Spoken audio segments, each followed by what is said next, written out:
Welcome back, everyone. European squad H2K and the Bangkok Titans are setting up on stage for our second match of the day. Now, in yesterday's game versus SK Telecom, G4 blind picked Aurelia mid into Faker. At the very least, that takes some guts. Bold. Good sense of humor, too. I think that was actually quite funny that he did that, just to be like, show me what you got, Faker. I'm going to play your champion. I think he knows those matchups. Very much so. But he is he is an Aurelia mid player, so that is something you will say. And their top laner, Warlock, has also been performing quite well. You know, this was a weak link in their team, especially through the IWCQ tournaments, and he's come in and been able to keep up in CS. He's their captain, he's their shot caller, and he's performed admirably.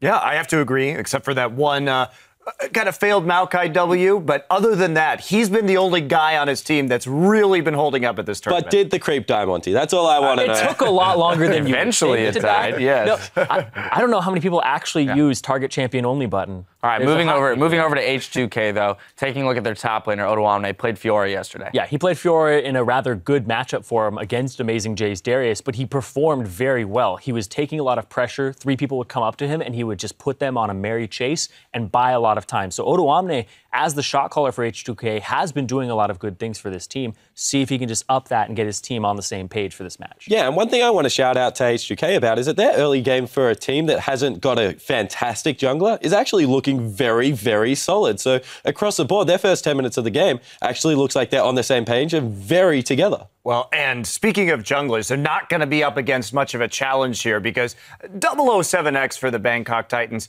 he's not much of a secret agent. He constantly face checks things alone and dies. So I'm putting this guy on burn notice right now. He's got to improve if they even want to have a chance against H2K. But at least for Lulex, it's not that challenging of a matchup. All right, well, both of these teams are still looking for their first win today, so we'll see if they can get it. Now, as we send it over to our casters, Kasing explains H2K aren't going to get caught overlooking the Bangkok Titans. Well, to be honest, I'm not expecting Bangkok Titans to be like SKT or EDG level, like we've seen how they play already. And I don't think they're like super bad because they got to Worlds for a reason. But I just don't think they're going to be that strong, like compared to the likes of the other teams in the current, like our group as well, especially. So I feel like they're not going to be as hard as we would think they would be. But of course, we're not going to just like laze around and not do anything. We're still going to play to our best. Well, we'll see how much that holds true. BKT not confirmed SKT or EDG? I mean, the letter is really close. You just change B to S, and you're the exact same team. So, yeah. You know, if we get a typo in there, suddenly game's on. Either way, guys, let's get ourselves right into the starting lineups here. On the blue side for this match is going to be H2K with Odoamne up in the top lane. Big player there. Lulex in the jungle. Monty said he'd be having a better time this one. Ryu up in the mid lane.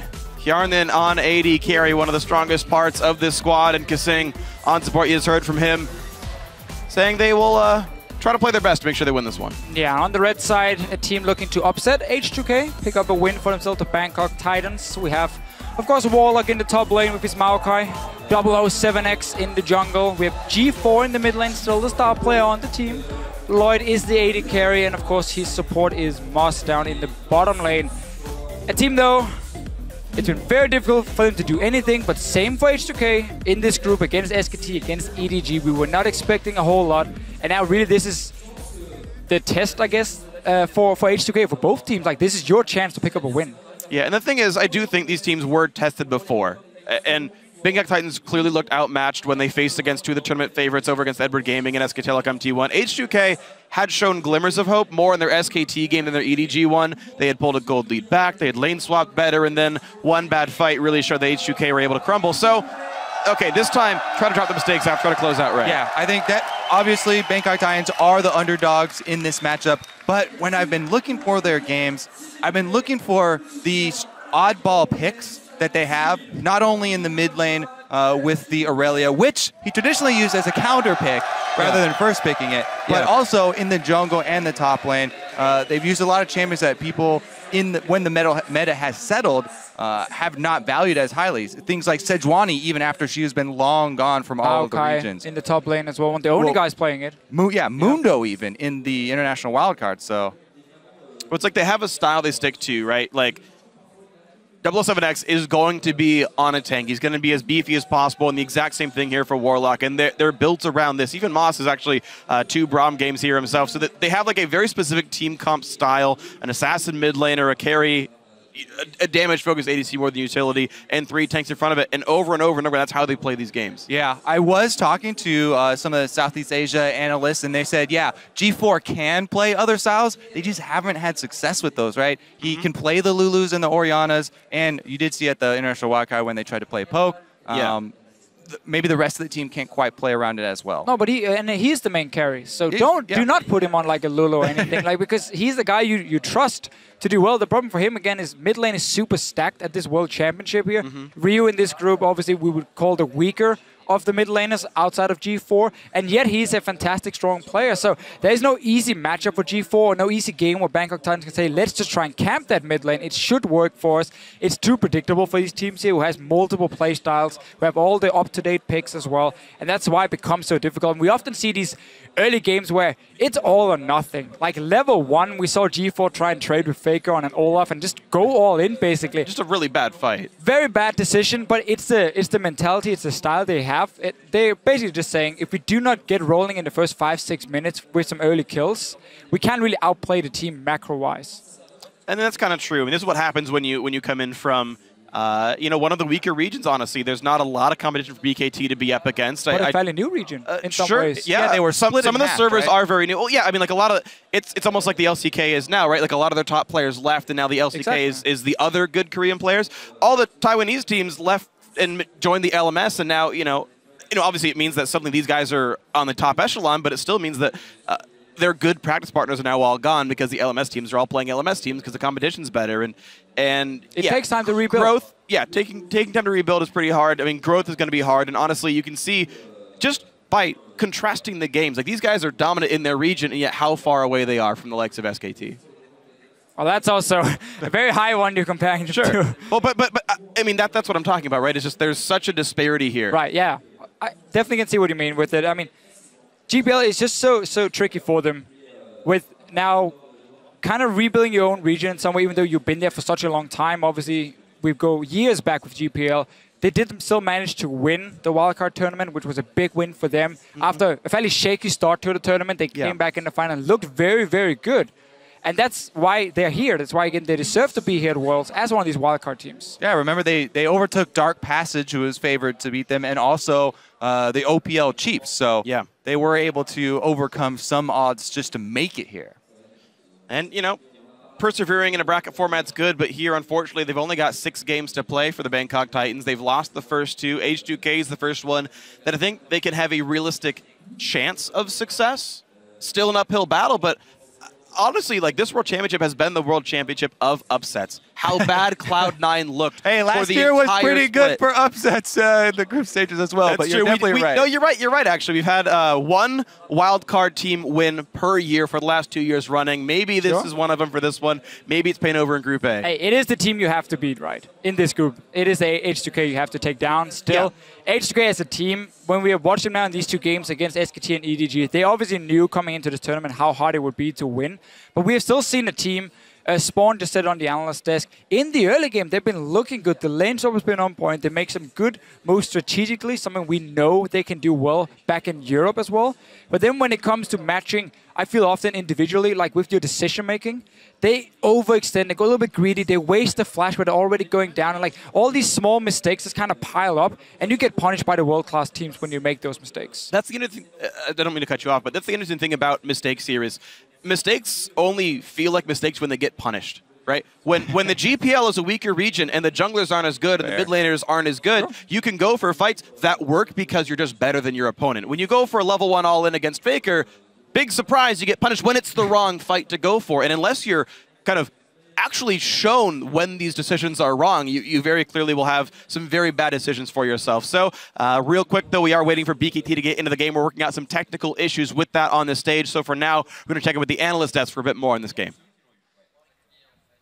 Thank you, Freak. Yeah, a couple networking issues on stage, so as they get that figured out, we'll have an opportunity to talk a little bit more about the game. First up, Zyrene. We have hammered the point a little bit. Lulex in the jungle, underperforming as of yet in the tournament. What are you looking for in this game for him to improve on? So in both games that H2K have played so far, they actually had rather good early games like Spawn was saying. But I feel like perpetuating that and continuing to do that is fine. But what you need to do is use that even further. You need to have Lulex, which I think is the big catalyst here, continue to push that. There are windows of opportunity, and he is not using them. He is not pushing what advantages he has and what opportunities he sees on the map. Identifying those and using it is what he has to do to level up at Worlds right now. And when we came into this tournament, we talked about the stat with H2K. If they were down by 1,000 gold at 20 minutes, they only won 1 out of 9 games. So you'd think that getting their early game rolling would be a massive boon for this team. And even when they've had opportunities to do that, they haven't been able to actually convert on those plans. And I don't know what the problem is. It seems like you can't just lump all this on Lulex, right? Because in that particular situation, it is his teammates' job to tell him what the cooldowns of those summoners are, when there are opportunities to create openings for him and get him there. To me, it just looks like they're not on the same page. Kasing is there ganking the mid lane. Lulex is nowhere to be found. These guys need to just talk to each other in the early game and be able to plan on the fly better. Yeah, that's the thing. Identifying the opportunities. They are not identifying them, and they're not jumping on them. So it's either one or the other. All right, well, with that, the technical issues seem to be resolved, so we're going to toss it back over to the guys for the call. Thank you very much, Dash. Great analyzing in the day so far. We're ready now to get ourselves into our second of 6 matches of the afternoon here. I've been saying night most of the time. That's incorrect. We're afternoon here in France, about 3 p.m. Champ Select about to begin. H2K looking for their first win of the World Championship here up against Bangkok Titans in the same shoes here. And right away, lessons learned, Rek'Sai banned away. And this could be the first game where we get a lot of these top-tier picks open, maybe even a Mordekaiser, because a lot of teams have some very specific target bans versus H2K. Lee Sin against Lulex and Thresh against Kasing is normally always banned away, and that would potentially leave some of them open. Yeah, I mean, you mentioned the Lee Sin with the 5 extra AD added back to Warrior. I thought we were going to see more Warrior enchantments upgraded here, but even in the previous game, Jarvan and Rek'Sai, 2 champions who could have both opt for the Cinderhulk. So let late game scaling for yourself when it's so much about these team fights. For the teams, anyhow, so far, no big surprise in the bans, except for maybe the Yasuo coming in. Yeah, respect for G4. Yep, that's the second ban this championship against him specifically here.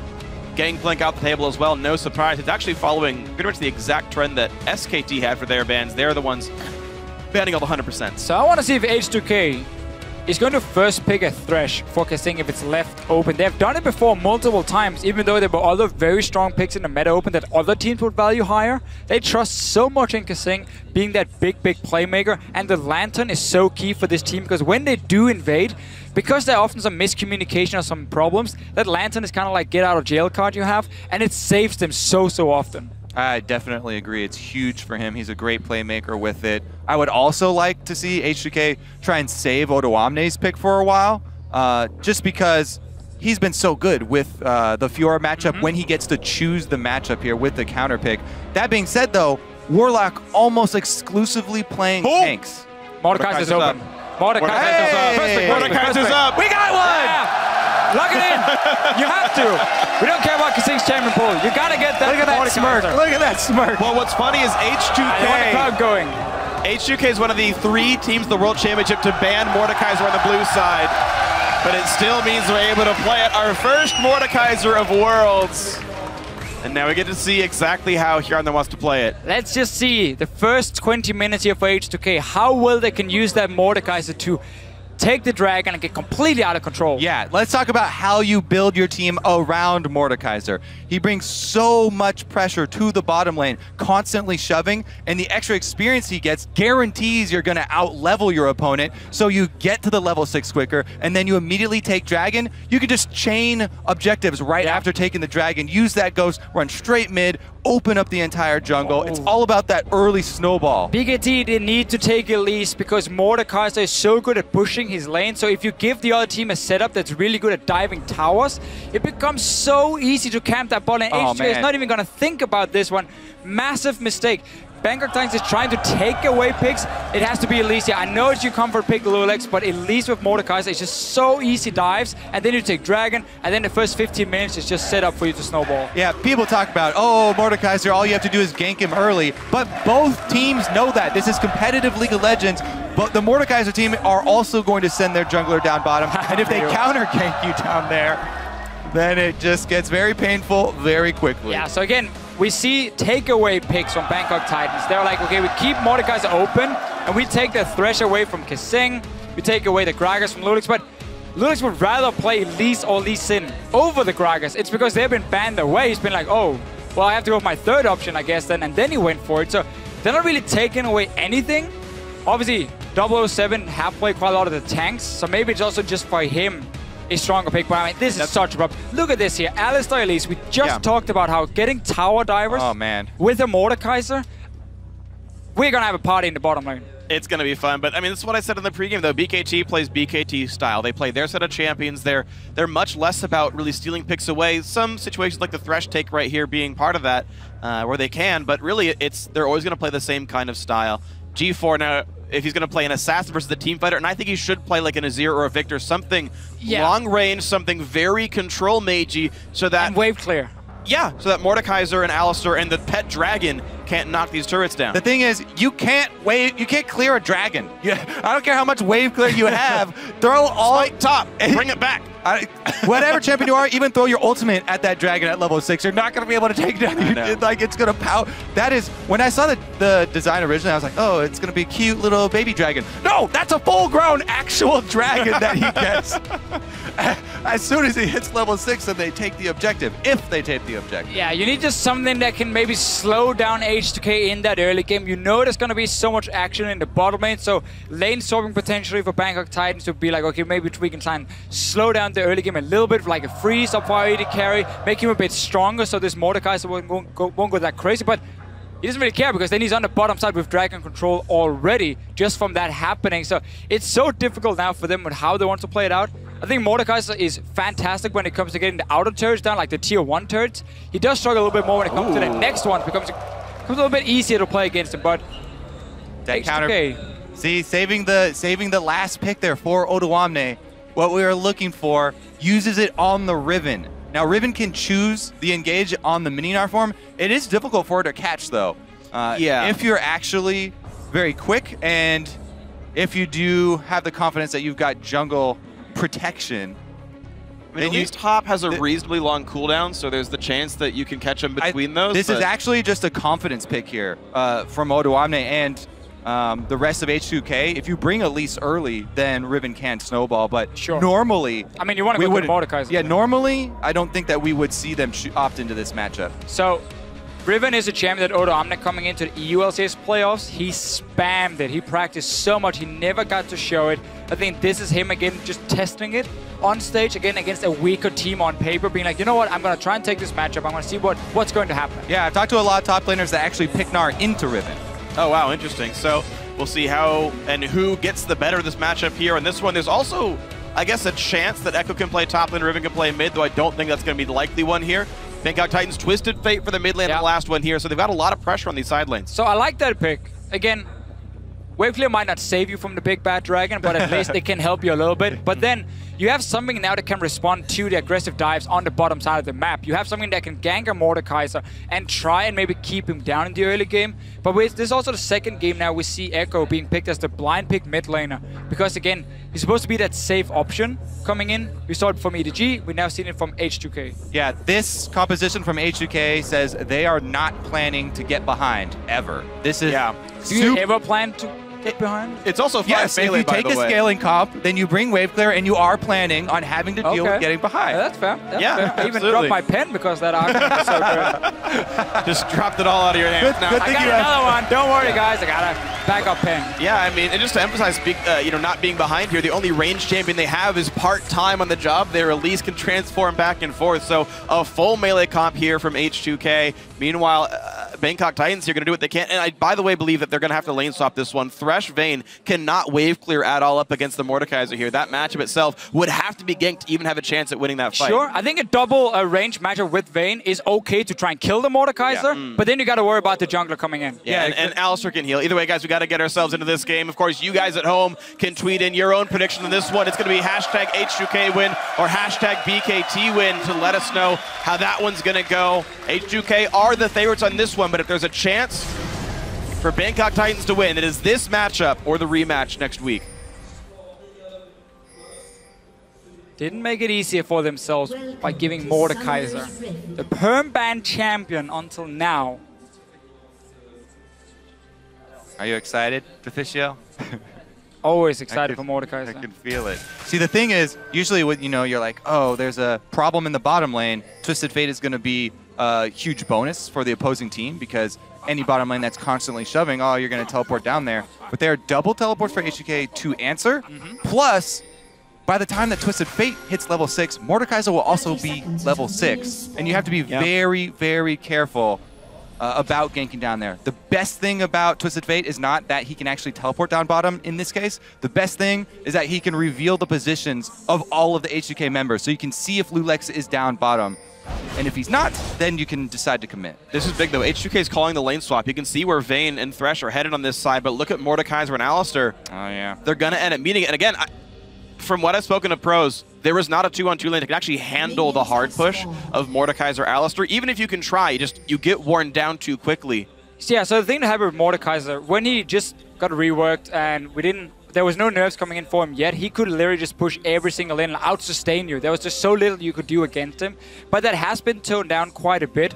So I will say, lanes with like maybe a Kalista coming in, Kalista Thresh, Kalista Ken and so on, these lanes can take and kill him. And I think Vayne and Thresh as well, if you are a very strong 2v2 lane, can apply quite a lot of pressure. But as you say yourself, Freak, if they don't manage to take the good trades and try and kill him, he will just push them into the tower over and over and over. Yeah, to build on your point as well, Deficio, especially paired with an Alistar who started Coin, the extra mana regeneration on Alistar, he can decide to actually level up heal second, and the sustain on an already ridiculous Mordekaiser lane just comes so difficult to stop there because they have 2 heals coming from each other. So they gave Vayne the full camp at level 1 on the side of Bangkok Titans here. So you see Thresh is only level 1, but they're already looking to start trading, and you can see this again is a double range setup into double melee. So it is going to be difficult for Yawnin to get in the middle of these minions here, and because there's a Thresh, once the jungle pressure happens, they can play super aggressive on the side of Bangkok Titans to try and lock down this Mordekaiser. Yeah. And look for the play right there. Good play by Moss. They were aware of the level 2 timing of Kasing. H2K did not get into that one just yet. Moss still level 1, just has Flay. Yeah, and because Kasing was actually looking for the level 2 all-in right there, he leveled up Headbutt immediately to try and go for it. So the sustain from the heal won't be there until the next level. That'll be a couple of waves from now, so we got to track the junglers, and right now it's both of them actually on the top left side of the map, so they'd be on call to react if something did happen up there. Both junglers going to end their routes on the top side as well, and that does leave the bottom lane isolated. This Riven matchup, anytime you feel if you have a skill advantage over your opponent, Riven is the champion to pick to try and abuse that and snowball early. It's 11 CS up already. He's got literally 4 times the minion kills. Lulex tries to steal the red buff, can't quite do it, but still trying to push 007X out of his jungle. Misses the cocoon, expects the dodge, or maybe just misses. But he can make this very aggressive play because both the top lane and the mid lane has been pushed into the tower, so it's very easy for H2K to spot when the moves are coming from Bangkok Titans to send in some help, and maybe even deny them some CS by trying to go in and zone them on the way out. We saw it both from Ryu, and we see it up here top lane. Onto a Thresh. Ooh, very early flash being used. Had to. He's going to get pulverized. That would have been probably 500 damage he takes over the course of that. You have your potions and a heal, though, from Lloyd. I think that flash is so important to keep to make that play once your jungler arrives. But again, you also pick the Gragas in the early game, so you are very afraid of where Lulex is going to be. If we see an all-in from Bangkok Titans on top side and Lulex is there for the counter gank, it goes so heavily in favor of H2K. Well, something to be concerned about then. Elise was still top side, but going to recall now for the Chilling Smite. Normal par for the course there. 2 wards picked up for Lulex as well, so providing some vision to prevent the counter ganks. 007X on Gragas is actually hiding around the top side turret right now, though. And maybe, just maybe, they go for a play with this one. Well, we expected the They're not action. going to dive, so what's he trying to do there? Well, I wonder if it's the lantern play, but again, Mosh just Without used the flash before so defensively so quickly. So that big play potential is kind of gone now, making it even easier for H2K. Yep. Jungle efficiency, strike 1 for 007X. Has wards, has already recalled, but falling far behind Lulex. Yeah, and the biggest discrepancy is actually in this bottom lane. Odoamne was able to get the early control of the wave. It's going to be very hard for Warlock to get it back. Ryu going aggressive. Gets the shield, but the Vital Slam's still going to land. Good damage. Flash Force. The wild card still hit too, and Ryu, 10 to 200 health. A little bit of mistiming in from 007 here. G4 had already used everything he had and only had mana for one more spell. And the splashes for, but obviously he didn't expect Lulex to be nearby, and therefore he backed out from it. So a lot of flashes being used early on from the Bangkok Titans, and H2K didn't really get punished for it. Yeah, meanwhile, you're keeping track of the jungle here. Lulex made his way up top. Lands the stun. There's the flash pulverize. Headbutt him backwards. Exhaust on Yarn. Doesn't mean a whole hell of a lot. There comes the rest Give of it the to team. Mord. Oh, the Kaiser gets it. And that's the thing here. You use that early flash where you didn't have to because maybe you're a little bit nervous. You don't want to risk giving up a first blood. Answer down bottom. Instantly though, we just come in with the gank and there you go. Flashless Gragas, not going to mean much though. Odoamne's totally safe. Even gets the ward up right after he leaves, so no return here. Plus 10 CS with 5 left in the wave. Yeah, this, even proxying up top here. This could get out of hand very quickly. Mort now level 6 as well, so if they take the turret, and swap the duo down bottom, we will get to see our first Dragon Ghost at Worlds. Great start for him. Obviously, we're expecting Yarn to go for the Rhyalize as the first item, and now level 6 for G4. He can come and join the top lane fight. He's gonna try. Where's the target? Cocoon right on time. Nice headbutt into the pulverize. Buys a bit more. Yarnen's on the way out here. The minions stunning him against the wall. There's only one minion left. That's another stun. Yarnen has to flash the wall, but there's no chase to be had. Ryu actually used his teleport and canceled it. Just too Did he far just go back. to the mid lane? He was trying to TP to the minions who were still walking towards the tier 1 tower of Bangkok Titans, so probably realizing he wasn't really going to be able to join the fight. In the end, some flash is being used from H2K to get out of this one, and first ulti being used from G4 to apply some pressure against that Mordekaiser lane, who was, to be fair, standing between 2 towers already. Yeah, that's true. So a bit over-aggressive, but really no punish here. A 1,400 gold lead. Another trade Odoamne into Warlock. Yeah, you want to go for the trade when he's in mini form. Warlock trades back very well there, though. Warlock's winning in the potion game. Odoamne's going to have to recall fairly soon. Didn't like that engage from Odoamne because we're so close to Mega now as well from Warlock, so the only thing he would ever be able to do is just 1 or 2 hits, but then the return damage will always be greater than Warlock in that case. But he's still winning the lane. Yeah, quite handily winning the lane. Very easily. Anytime that you do see a Riven in the game, it should attract a lot of jungle attention. But what if you have a Mordekaiser? But exactly. Mordekaiser takes priority. And they actually didn't get the turret, so that's a good thing for Bangkok Titans. The turret didn't go down top quite yet. Yeah. So I don't know if H2K will actually swing down for that dragon until they finish the job. They can just easily, Odoamne can try and just push out his lane, go back and shove, and then go to the top side of the map if he wants to, if they want to swap around the lanes, because obviously Bangkok Titans will have to try and respond as well, because they don't want to give up that early dragon pressure. But for now, everyone is still happy just staying in the lanes. Yarn has already gone back once, and is going towards that Rhyalize. And for those who want to play Mordekaiser like the professionals, tracking his builds and whatnot, has CDR per level glyphs, ability power Quince, he went cooldown boots right away. So pretty ability power focus so far in you know, ability spam focused as far as the build's concerned. That's going to be the build. We're going to get an Hourglass later from him as well, and maxing the Q first instead of the W. So want that single target damage coming in from the Kaiser. The King of Death, if we were in German. Well, he's the king of kills in this game, 100%. Man, what a beast, 1 kill. 100% of all kills in this game have gone to Hjarnan. Best part of Mordekaiser is still the bonk noise on his 3rd Q attack.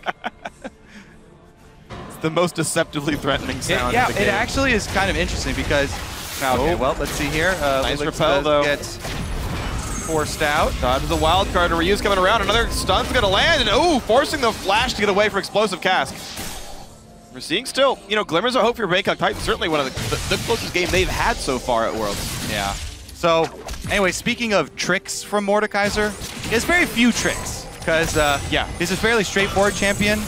But one of them is to charge up your first 2 hits of your Q, and you'll just look for the only flashy play from a Mordekaiser is a flash third hit from Q, and you get this very, very satisfying noise, and you'll usually get the huge burst kill. Yep. So people, that's one thing to watch out for. The other is, of course, the speed boost from your W. If you put that on whoever's initiating on your team, try and get you in there. Just a warning for everyone trying to make that play Kobe just talked about. It requires 0 mechanics. Hey, you gotta flash auto attack there. Some people flash auto attack the wrong thing or flash twisted advance the minion. Man, that's gonna be what Warlock is known for this World Championship. That one play.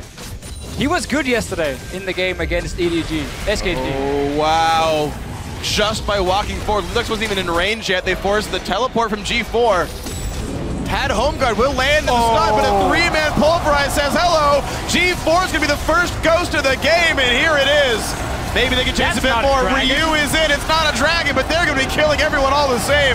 Ryu cannot get the ulti off in time, though, stunned up. But we got more targets here. Odwamna had held aggro. Now it's Kasing. He's got to run. The turret might kill him, and it will, actually, but it's still a whitewash. 5-2 in kills.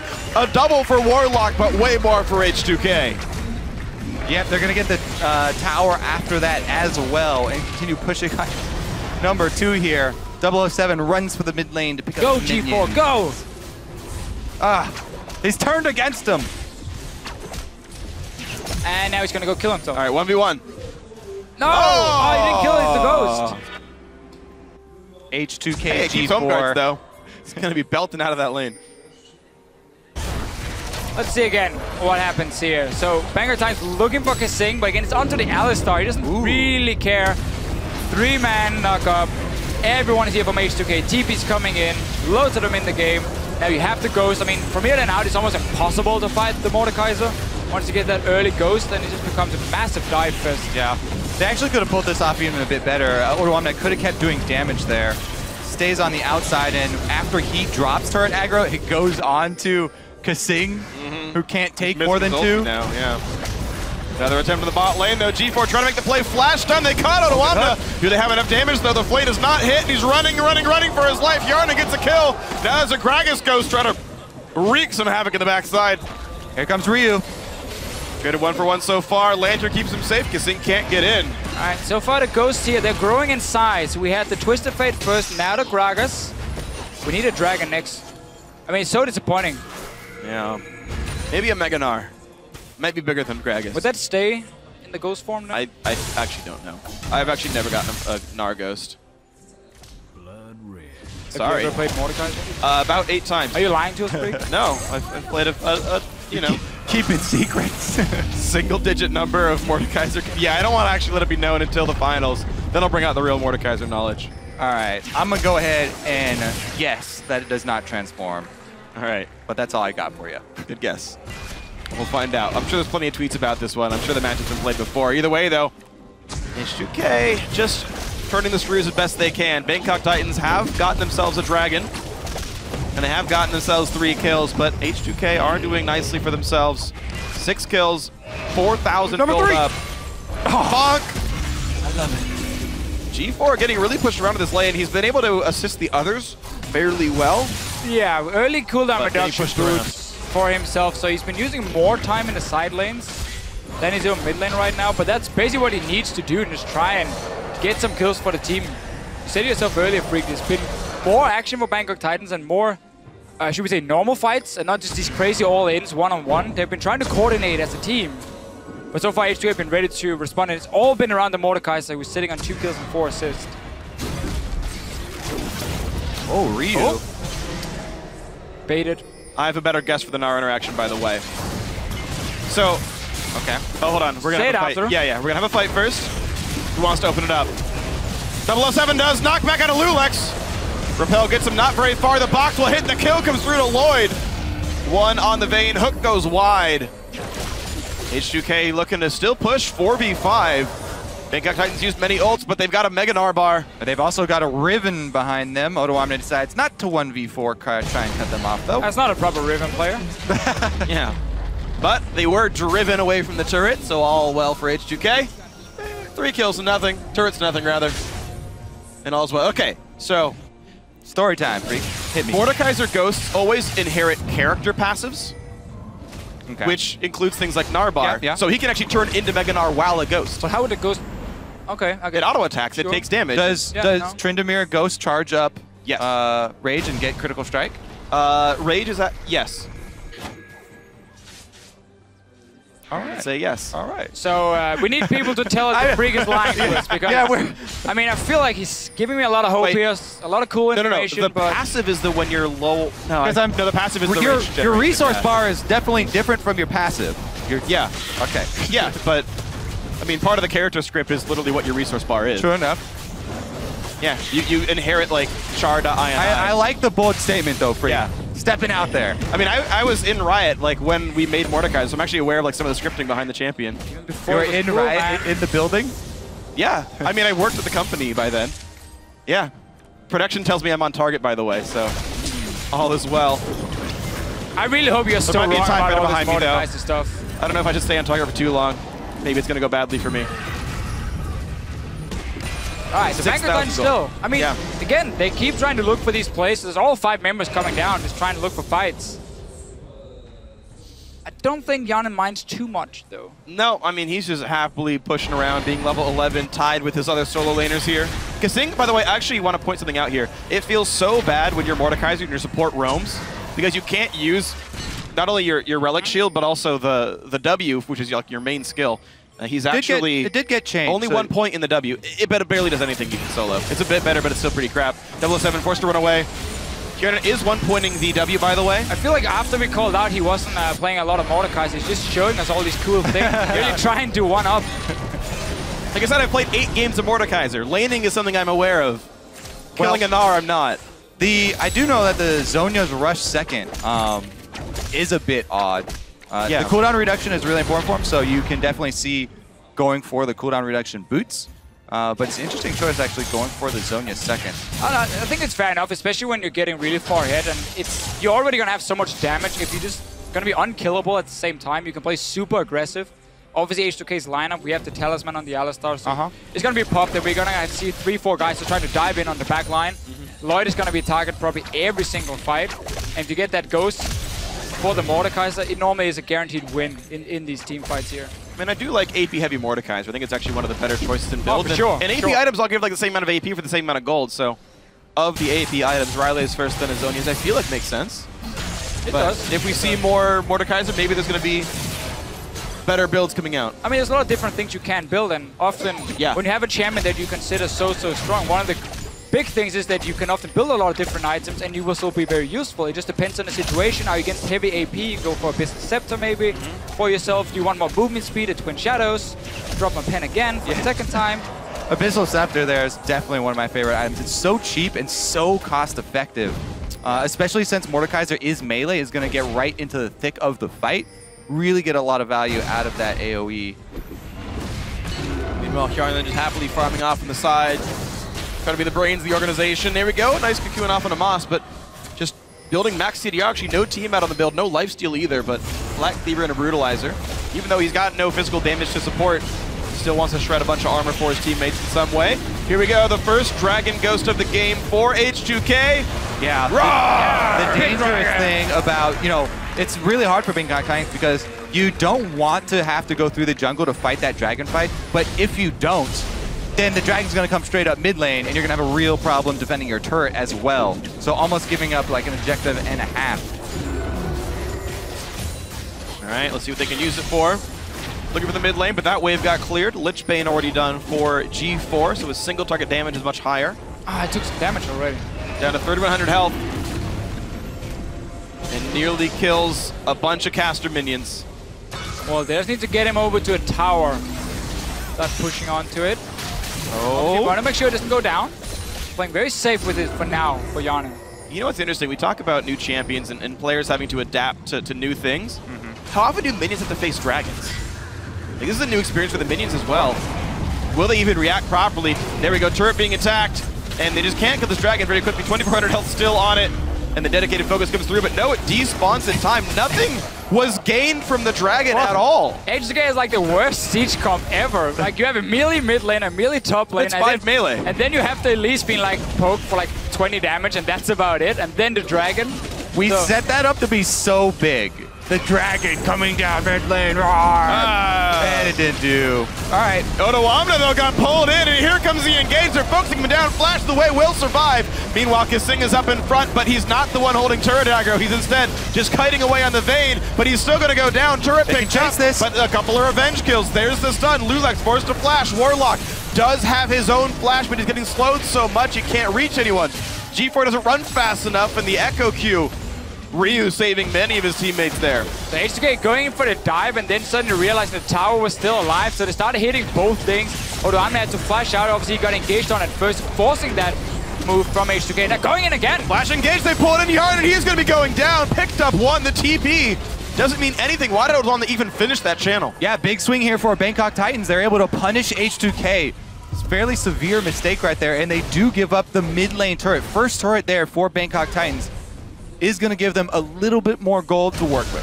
100% kill participation on the Thresh. Let's see what happens. It's him pulling it on at first, so he forces the dive, the move happening, but tower's still alive. And it's very hard for all these melee champions now to get back here in the back line between two towers and really fight with Bangkok Titans. So much time to take down Kasing. Not enough movement speed then for the team to catch up and get more kills, but then of course took down Yarn a little bit later. Yeah, multiple hooks there from Moss back to back. I just want to point out that even though the gold lead is still 5,000 apart, Bangkok Titans are equal in kills right now, 22 minutes into the game. And Mordekaiser is a pick that is insanely strong if you look at the early and mid game. And what he can do with these dragons here, taking down the early towers and get that massive gold lead for your team. But late game, it becomes very difficult for a melee champion to carry, like an AD carry. Oh, Kasing takes the hook. Beautiful play. Carrying the game as much as he can, and now it's time for the second Twisted Fate Ghost. Abaddis M comes in, and now Lloyd in the back line's doing what he can. Ryu gets a lot of punishment there. Bob's going to go back in onto Warlock, but he's still getting hit. He's going to have to rub it now. Moss is beset, and Odoamna gets the kill. It's a 2-for-0. Opens the game back up for H2K. Make that 3. It's going to knock down 007X. Kasing with a huge counter engage right there, saving Yarnin and turning it around for an advantage. Bangkok Titans are going to have to retreat now. And it's going to mean that Baron is the easy target. Sadly, for Yarnin, there will not be a Baron Ghost. It's not how it works here. He'd be stuck in the pit anyway. Wouldn't do anything. Well, you can send out G4's Ghost again, just to be a little bit annoying. G4 is pretty low. Not that it means much. Gets revenge on himself, and now Odoamna on the chase. They have picked up the kill on Echo, but Barons would have been picked up, so H2K has this one. And re-engage with Warlock, buying some time. What can they pick up? G4's got to be a bit careful. I guess there's no range champion. It's really like only Elise can project threat. Baron picked up 1 kill for a BKT, but H2K should be able to take a lot out of this. Second time G4 has to face his own Ghost. Kill it. He's come out on top both times, so. Both times he's been winning, for sure. I mean, so his performance on Twisted Fate, we talked about earlier how he's not been spending a whole lot of time in the mid lane because he's been so busy just being part of every single fight for the last like 15 minutes in the side lanes. That is why he went for the Twisted Fate. And this team has been able to, not by no means match H2K, but at least have a lot closer game against them compared to what they had versus EDG and SKT. Well, it is what you expect when you look at the skill levels and the origins of these teams. H2K actually another team that just last year were in the Challenger Series. In fact, very few of these players had professional careers before. Yeah, a team that joined the LCS and lost their star player in Fibivan. And there was a lot of talk, what could this team do? How important was Fibivan for that lineup? He went to Fnatic, of course, at the start of Spring Split. They got in Ryu, who was kind of struggling in Europe, joining Millennium at first, not managed to qualify for the LCS, and it looked really bad for Ryu at first. But then he gets that chance to join H2K, and honestly been a strong player for this team, especially here in the summer split. And every time he gets into the playoffs and the important matches, he really steps up, and he's not afraid to make plays. He doesn't care who he's facing, he's gonna go for it. We'll see if they can make this happen. Kasing wants to go in, it's just gonna actually create some space. This turret's still taking plenty of damage here. Yeah, they should be able to get it. The split push here for H2K, double lines of minions buffed up. They are not able to take it. Bangkok Titans rebuff them and hold their turret for now. There's a lot of vocabulary where it's rebuff. Knock him around. D4 again. Might join the top lane fight. Warlock is going aggressive. He's going to find a stun on Odoamne. How far can Riven get? Not very far. That is a kill. That's a card as well, G4. Honestly, another punish here from Bangkok Titans. And this is something we have seen very often for H2K. Let's talk about it after, because 007 is getting engaged on. Ryu getting around. He's going to lock up with the stun as well. Can he get into range? Yes! 007X, more like, well, actually his scoreline's not correct for that one. Never mind. More like 3 and 4. Ah, really good one, Freak. But Bottleman turret will go down all the same, 10 to 8 in kills. Kobe's just dying right here, much like 007X. And now into the inhibitor turrets we go. Finally salvaged it here as Yarnan knocks down a few minions. The Dragon's here. Lulak's a bit too far forward. Box comes down, flashes over the walls. Bit more wave clear comes through, and this Dragon realizes, wait, I'm alone. My team have left me. And it will actually get away. Wow, congratulations, Dragon. There you go, you survived, but you're not doing anything. You're useless. We don't like you anymore. Wow. Come on, that Dragon's done nothing. You are such a Dragon hater. It helped them win the team Look, fight. okay, go against the Grom. Let's see who wins. Oh, one shot. Wow. That's not even fair. There were assists on that Dragon. Well, disappointing, man. Oh, whatever. I bet you Warlock can kill that Grom.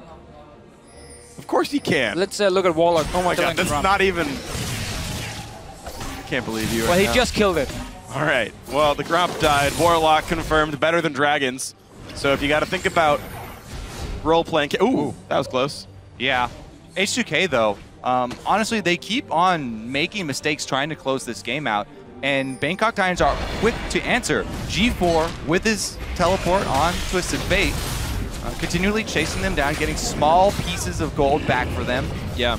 It just becomes harder and harder for this Mordecai, so the further he has to walk in towards the enemy base with this Dragon to siege it, because again, it's so easy for Bangkok Titans to move from the fountain between the 3 lanes near the inhibitors and then move that defense around.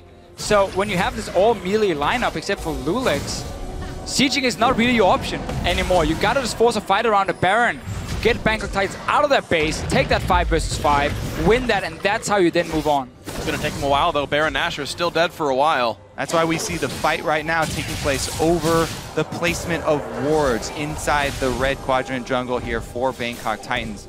And they're fighting back, trying to clear it out as best they can.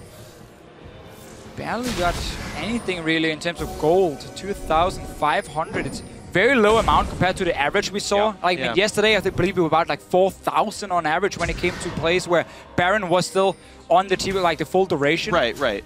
That was one of the biggest ones, certainly. That's about the same size as the first SKT one when they were playing really slow. Lloyd, though, getting caught out. He expected to be somewhere else. And here comes TF. Lulex going to jump around a little bit, but still going to get knocked down. Here comes the Riven, but not doing nearly enough. Odoamne forced around, but Ryu into the front line really wants to kill G4. So just pop them both sides. Back in they go. A big knock-up Meganar to answer. And they're routed, though. H2K doing so much damage. Bangkok Titans have to run from this one, but they're still taking turret damage. Sharna can't quite do enough. The jump back in. The stun hits Ryu, and back in goes Alistair. They're killing everyone back and forth. Warlock running. Odoamne does not have aggro, so it doesn't matter.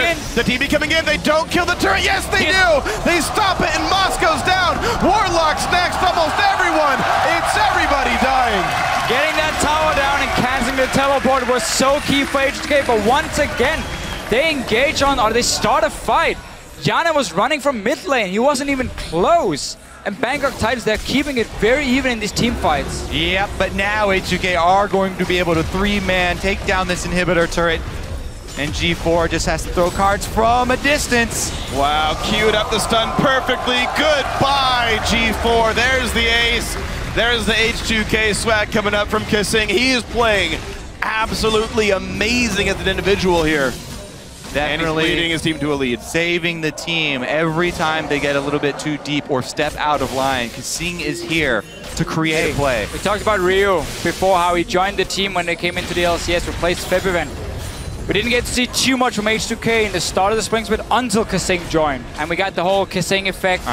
started. They won so many games in a row. The communication just got so much better, and of course him as a playmaker, finally finding a team where he could really shine, where the teammates trusted him. And he's been a fantastic support all year long. It's been great. He's going to find another one here. Moss just going to get hit by so many stuns, he's barely able to flay before going down. Ryu takes him down, but the shield keeps him all right. The AP ratio helping on this one. Mid lane can get cleared, but Baron is back alive, and Bangkok Titans are missing their support. Yeah, H2K going to try and bait again here. They start up the Baron to force Twisted Fate ultimate. Going in for Ryu up top here with G4. Well, bit of damage back and forth. Ryu's going to hide away, but here comes the engage. 5 versus 4. You look for Warlock, Chilling Spite to get the slow. Odwamna will land the stun, and everything else, they just pile in there. And it's time to keep on pushing in this one. G4 pops his own. He's got nowhere to go on this. There's the kill. Another TF Ghost comes through. 007X is trying to run away, but that's 3 kills picked up in sequence. Another successful bait there for H2K. Grab themselves a couple more kills, and they're going to return to the Baron. 007X still alive, doesn't have flash, but he can try and sacrifice his life and go in there for a steal. Would you be able to do it, Kobe? Would you take this one? If you know my Kobe's history, known for I'm notoriously poor at Baron smiting. You had 5 years to practice, come on. Like, to put it this way, he was replaced by St. Vicious and it was an upgrade. In they go, though. 007 going to get jumped on. The rest of the team can take the Baron down, but he's not going to want to stop. He jumps down the prep. Odwamna's on a rampage. 007's still there. No! Down he goes, and there's the blue team picking up Baron Nashor. The kills now far apart, 20-10. 2 more plus the Baron. All right, we'll see if they can get more done with this Baron power play than previously. It should be a lot easier because they already have super minions flooding in the top, and both waves shoved here for H2K. And you can get a dragon again. Maybe this time it can do something. You're such a dragon hater, though. I'm surprised you even brought it up. Secretly, I want it to do well. I want the dragon to do well.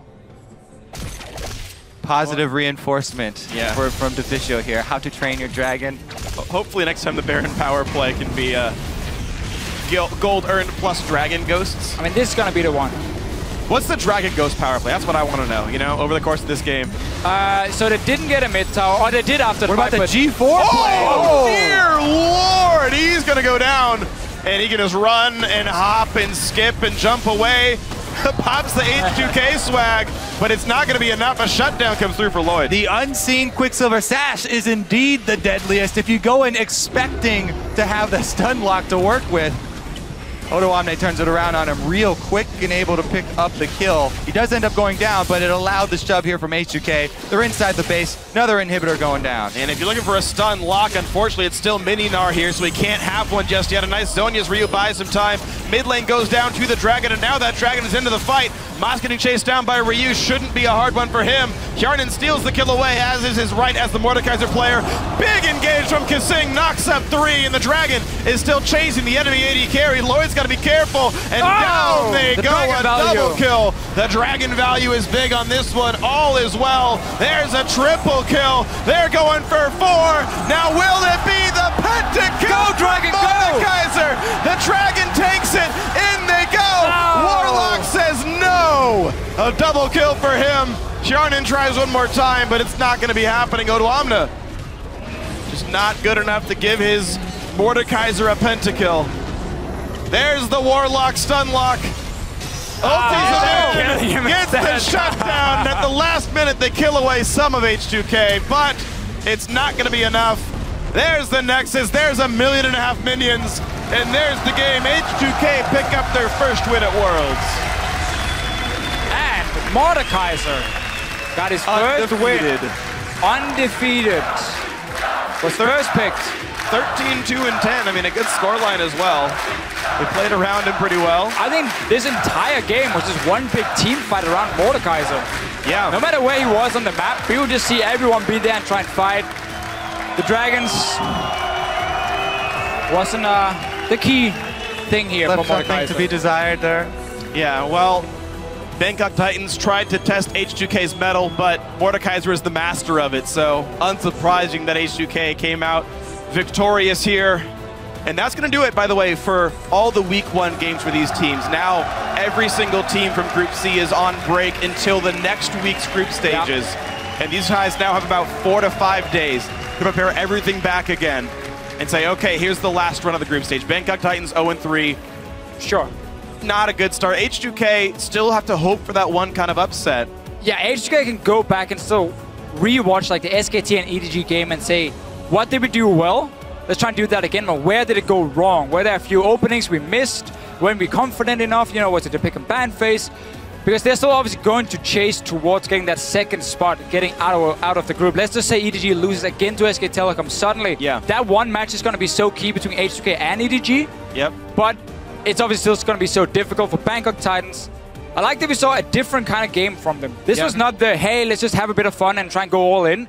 They legit had a strategy and tried to shut down the Mordekaiser. Yeah, they did what they could with it, but unfortunately, like, Kasing stopped all of it. Like, if there's a player I'm going to watch for, I mean, Mordekaiser's fun and all, but Kasing played out of his freaking mind that game. I mean, he would pop his ult while headbutting to break a stun so that he could flash pulverize afterwards. I mean, so many amazing plays. He would turn around and walk back into a hook, then ult it, and then go kill Moss. Like, just, this game is honestly a Kasing highlight reel. The Kasing effect, you talked about it earlier, but I mean, his individual plays at such a high caliber. I'm actually really glad he's at Worlds. Well, I'm happy too for him because he deserves it. Looking at just his overall performance all year long, people would highlight maybe towards the end of Summer Split and playoffs, he went down a little bit in terms of level, but so did the rest of the team. It was like, I think, to me, it was the entire team who kind of dropped. Now they're obviously trying to pick up the pieces. They are no longer the top 2 team in Europe because Origin took that spot and showed that yesterday as well. But they're just still trying, and coming into next year, still a very young team, probably first year for him as a coach. There's a lot of things here working for them and a lot of things they can still improve on. And they're very good early on in the game. Their first 15 to 20 minutes actually is one of the very best in the league. Their lane swap game is good. They understand that decision tree. It's when it gets beyond 20 minutes. Monte Cristo quoted a stat about H2K that they're 1-9 if once they have 1,000 gold deficit at 20 minutes, because that end game is not good for them. We saw the evidence of that in this one. How long it took them to close the game out. Right, all the Dragon Ghosts did very little, as you were happy to point out. Their sieges and their dives often misfired here, despite the big leads they were having. Meanwhile, Lulex and Kasing are preparing for that interview with Shox right now. We will speak to them in just a moment. All right, so what are our final thoughts here about these teams? We're not going to see them for a week. We saw the end of the Edward Gaming SKT match. What's Group C going to be like? I don't think we're going to see any more Mordekaiser in Group C, but EDG sitting very comfortably at the top, undefeated still. Yeah, SKT taking them down. Yeah, or, excuse me. Yeah, no, I know what you meant. SKT, EDG, you know. They're basically the same team. I mean, this is what we expected coming into the group. SKT, EDG fight for #1. Yep. H2K try the best to maybe keep up, and then Bangkok Titans probably coming in and having a tough time in every single match. So I'm just happy to see more of a serious game for them as well. Pick and ban wise, and the way they played out the early game, and how they tried to challenge H2K and did make it easy for them to just go in and close the game. So the continual plays from G4, constantly using TF teleport to try and make plays, to try and punish H2K every time they did offer an opening. So that was his attempt there. We're going to see what else these guys can do next week, but for now, we're going to check in with Shox, who's standing by with some of H2K after their first win at Worlds. Thank you. Yes, more specifically, Lulex and Kasing after that victory of H2K over the Bangkok Titans.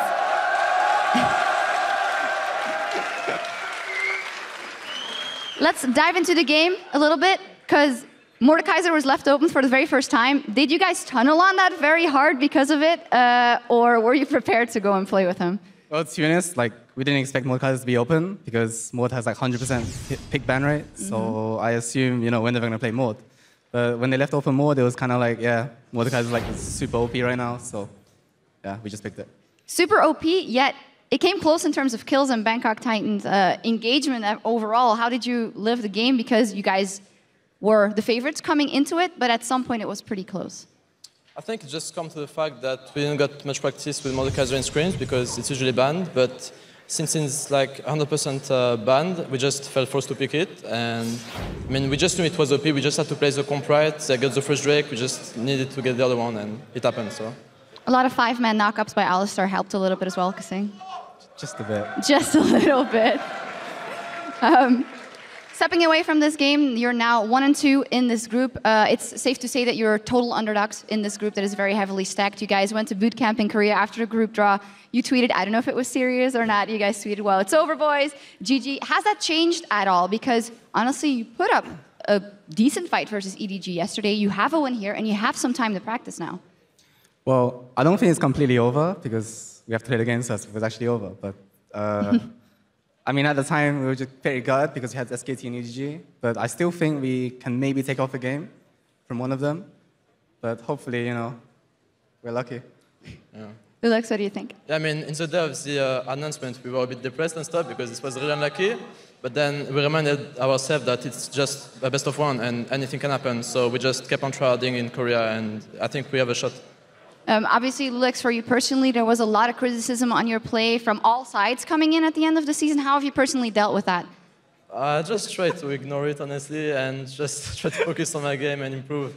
That is the best way to handle it. And with all of that, you still had all the fans here chanting your name. Rather, is there anything you'd like to say to them? C'est la première fois que je joue en France.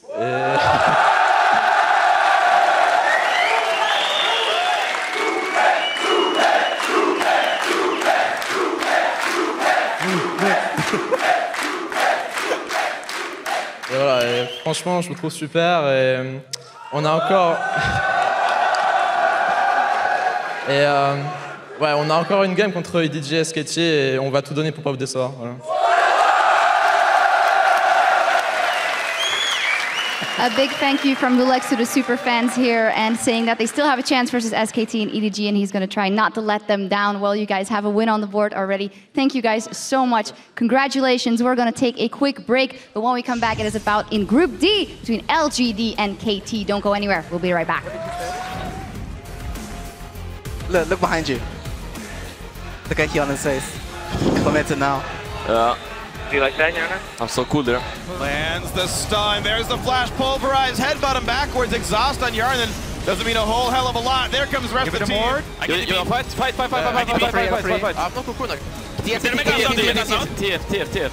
He finished TF? Okay, good. Go back. Finish. Oh, no E. No, he has ulti. Carry. The TB coming in. They don't kill the turret. Yes, they do. They stop it, and Moscow's down. Warlock's next, almost everyone. And down they go. A double kill. The dragon value is big on this one. All is well. There's a triple kill. H2K pick up their first win at Worlds.